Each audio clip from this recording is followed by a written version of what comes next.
100 ஜீவிதம் படத்துக்காக சிறந்த வெளிநாட்டு படப்பிரிவில் இசையமைப்பாளர் AR ரகுமானுக்கு ஹாலிவுட் இசை விருது. லாஸ் ஏஞ்சல்ஸ் நகரில் நடந்த விழாவில் AR ரகுமான் சார்பில் இயக்குநர் பிளஸ்ஸி விருதை பெற்றார்.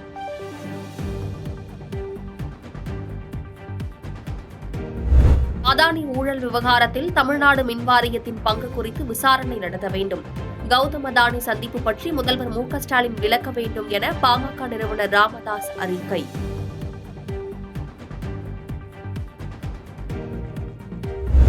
தனிப்பட்ட காரணங்களுக்காக ஒவ்வொரு நபருக்கும் பாதுகாப்பு அளிப்பது இயலாத காரியம்.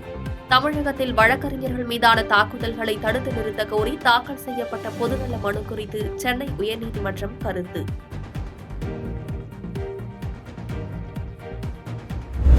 உலகின் உயரமான பெண்ணுடன் உலகின் உயரம் குறைந்த பெண் சந்திப்பு.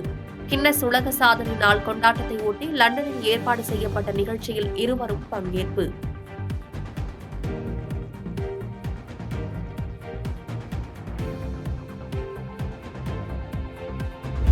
சென்னை மாநகராட்சியில் பதிவு செய்த சாலையோர வியாபாரிகளுக்கு சிப் பொருத்திய QR கோட், இணைய இணைப்பு பயன்பாட்டுடன் கூடிய புதிய அடையாள அட்டை வழங்க சிறப்பு முகாம். நாளை முதல் 30ஆம் தேதி வரை நடைபெறவுள்ள சிறப்பு முகாமிற்கு அடையாள அட்டை ஆதாருடன் வர அறிவுறுத்தல்.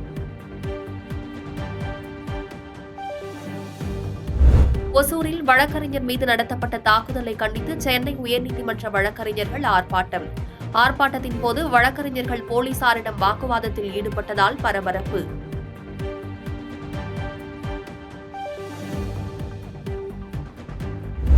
அமெரிக்காவில் நடைபெற்ற கேரம் உலகக்கோப்பை சாம்பியன்ஸ் போட்டியில் சென்னை மாணவி 3 பிரிவுகளில் தங்கம் வென்று சாதனை. போட்டி முடிந்து சென்னை திரும்பிய வீராங்கனைகளுக்கு விமான நிலையத்தில் உற்சாக வரவேற்பு.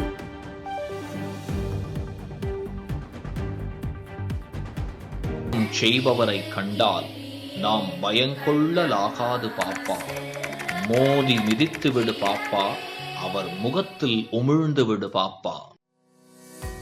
அண்மை செய்திகளை உடனுக்குடன் தெரிந்து கொள்ள இணைந்திருங்கள் இயம்நாடு தொலைக்காட்சியுடன்.